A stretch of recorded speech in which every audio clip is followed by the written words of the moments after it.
people canon event. Now we're gonna be reacting to unavoidable black experiences. It's first up, getting your ass beat. And I got PTSD already. Oh, this is gonna be a long ass video. Getting your ass beat is one of the worst experiences you had to go through as a child. Especially when your parents tell you that it's gonna hurt them more than it hurts you. Like, no it doesn't. Like, you're literally beating me with a belt. How is it gonna hurt you more than me? I don't care about no emotional damage. Because that's when you really have to make a valuable decision. You go for bigger belt and gotta deal with more of a consequence. Or you can try to pick one of the smaller belts and risk your parent not being pleased with your decision. And if they're not pleased with your decision, oh brother, you're finna get the spiky belt. It's gonna be a whole crime scene. Your ass is never gonna be able to sit again. What'd be worse though is if you piss your mom off to the point where she's just using anything to beat your ass. And when I say anything, I mean anything in the vicinity. It could be a wooden spoon, a laptop, an iPhone cord. Which if you don't know about them iPhone cords, ask your African friend. I promise you he'll tell you all about it. And I also promise you it's Them little extension plug-in cords. probably one of the worst things you can get beat with. Because of how thin that is. Like, it's literally like a knife hitting your back. Like, that shit's gonna leave a mark. I'm not gonna lie. You finna have scars. But I feel like the only thing that could be worse than that shit is that actual literal knife. Which actually, matter of fact, I do know somebody who got beat with a knife. I remember one time my grandma was telling me a story about how her mom used to beat her kids with anything. And my grandma is from like the South, like Mississippi Delta South. So when people got beatings, they got whooped. I mean, they learned from the best. And one time she was so pissed at one of my grandma's brothers that she literally beat him with a knife. I'm not joking about that. Now, I didn't get details of if it was the side of the knife or the actual blade of the shit. All I know is brother went to the hospital right after. So you could probably figure out which side of the knife it was. And yes, that face you're making right now is the exact face I had when she told me that bullshit. That's not even the worst story from this woman. One time my grandmother told me a story about how her sister got shot at with a shotgun by their mom. One time one of my granny's sisters snuck out the house, and when she came back, Bro, it gets that evil in the hood. You got family members trying to hit you with a 200 to the skull. No Fortnite. her mother greeted her with a shotgun. I'm not kidding, I'm being so dead ass. And what she proceeded to do was make her daughter line up against the wall while she ran at her with a shotgun shooting at her feet. You can't make this shit up. And if you're wondering how she didn't get arrested, well, I mean, they were in bumfuck Mississippi. Nobody cares. But even still a crazy story nevertheless. I'm not gonna lie, that's insane. But you know what'd be the worst though? When you get in trouble and your mom asks you to tell her the truth and she promises you she won't beat you. So you trust her and you tell her the truth. And then right after she beats you. It's like, why? Why would you betray my trust like this? I would have respected more if you just beat me and just got the shit out of the way. Why would you lie to me? Like, now I can't trust you. You're my mother. I'm supposed to be able to trust you over anybody in the world. Why would you do this to me? Totally not speaking from experience. But I think besides that, the actual lead up to getting beat is also horrible. Especially when you got in trouble at school, your mom found out, silent car ride all the way home. When she tells you, yo, go to your room. Then an hour just passes by and you're just scared as shit sitting on the bed. You over here layering up because you already know what's gonna happen. And I promise you, they be waiting hours before they do it just to let the build up more. Just so you're scared, trembling at the feet. And then when it's finally time to get beat, you take that ass whooping. Then you realize it's not even that bad. It's really just the build up and the fear of getting beat that really corrupts your brain. Once you get beat, it's like, okay, damn. I mean, my ass hurts for a little bit. Who cares? Unless you're getting beat with a knife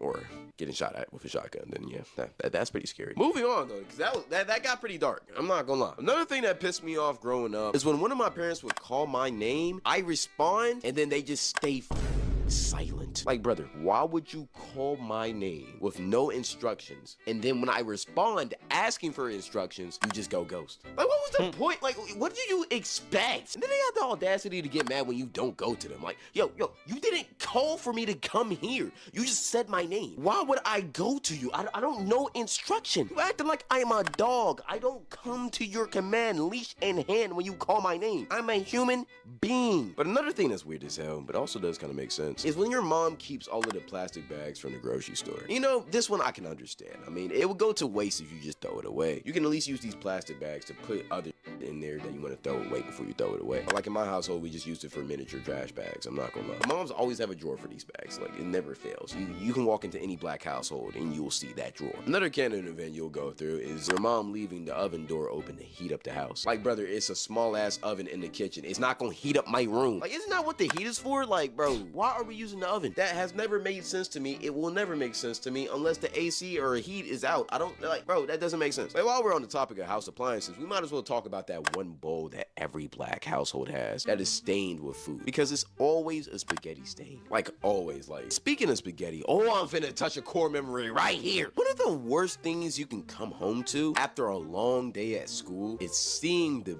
big ass spaghetti pot on the stove, knowing that the rest of the week you will be eating that spaghetti for leftovers. Brother, Man, I think this is the reason I really like stopped liking spaghetti.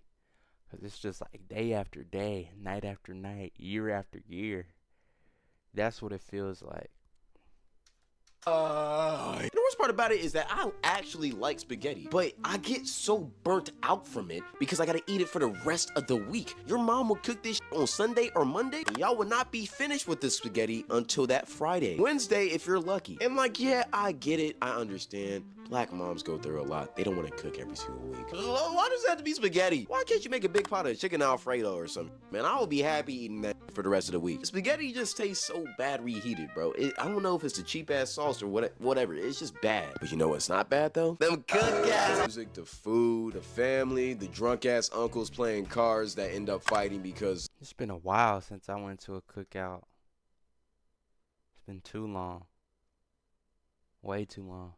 they put money on that and somebody lost and they're pissed. And then they proceed to crash out and have a full-on moment in front of the kiddos, man. It smells like a black cookout. You know, the one thing I appreciate about all of these events is that, why am I dancing? You know, one of the things I appreciate about these events is that food is always on point. I mean, you got the barbecue chicken, the ribs, the mac and cheese that one auntie has to make, and only she can make it. It's reserved to her. Those privileges aren't given to anybody. It's sacred. And if anybody else tries to make the mac and cheese, we're not eating that. We're only eating hers every single time she cooks up, so it's straight. Not to mention the sides like the baked beans, deviled eggs, potato salad, collard greens. Then you got the drinks, the iced tea, strawberry lemonade, hell, the Kool-Aid. I don't drink that no more, but y'all might. And you got all of this good food, all of this good vibes, just to be stuck When's at the the little last kids' time y'all table been to a eating cookout? hamburgers and hot dogs. Because even though you're 18, you're not an adult yet. Not speaking from experience, it'd be the worst when they run out of hot dog buns, so you gotta take some white bread and wrap it around the glizzy like a broke. Even though I'm suburban, I for sure was that broke.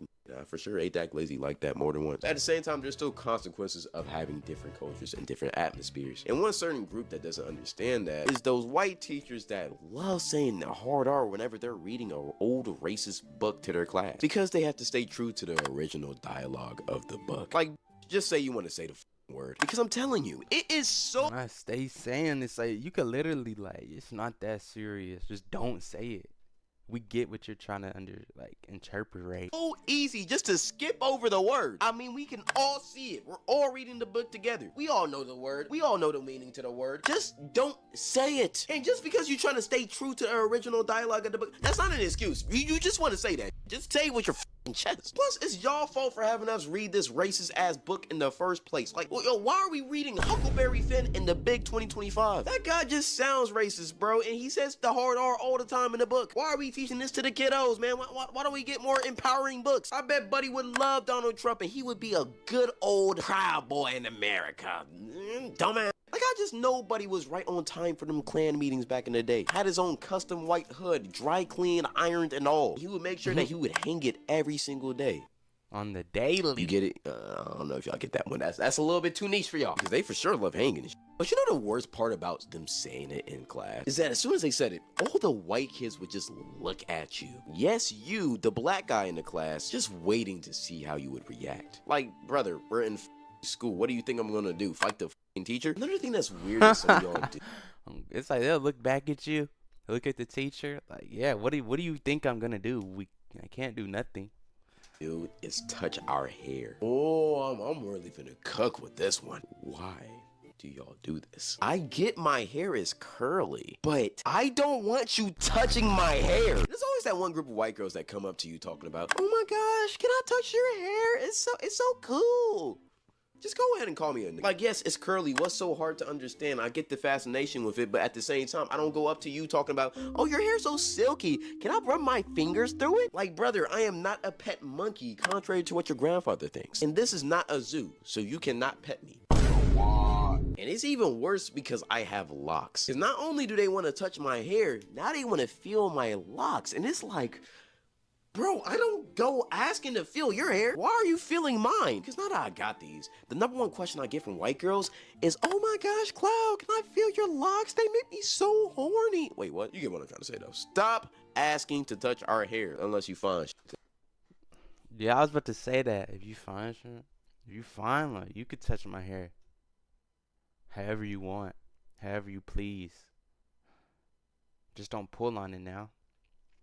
And I might just let you. I'm not gonna lie, game is game. But by far the worst thing that could happen to a dark-skinned man in middle school is having to watch a class movie. And you might be wondering why. Well, I'm finna tell you. Because as soon as some lights go off to watch the movie, all you're finna hear in that classroom is, damn, where'd the Cloud go? I'm right here. Bro, I hated that shit so much, bro. Like, y'all don't understand. Because whenever this shit happened, everybody in the class laughed. I'm talking about everybody, even the teachers sometimes. Them teachers were the worst people in this situation. Because how you finna let somebody make a racist joke towards one of your students? And the worst part about it is that half the time they just acted like they ain't hear shit. Like, how you finna hear me say damn under my breath while you're teaching? You ain't hear somebody yell out that racist ass joke in front of the whole class. Make that make sense.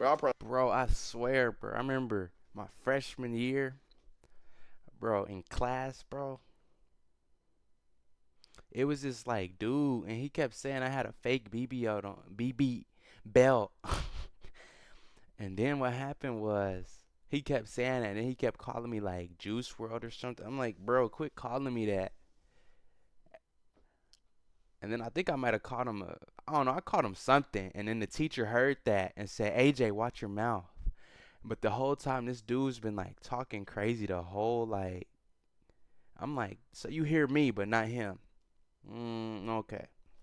Promise you, them teachers are the worst people in this situation. But it's cool though. Bet that. Just wait until Teacher Appreciation Week. You're not getting no card. You're not going to Red Lobster this year. You're not getting that gift card. You're not trying to seafood boil. I'm out. Yeah, that's pretty much it for this video. I didn't even get to half of the ones on my list, so part 2 is gonna come. Comment down below what you want in part 2. That was a chill little nonchalant video. Right now.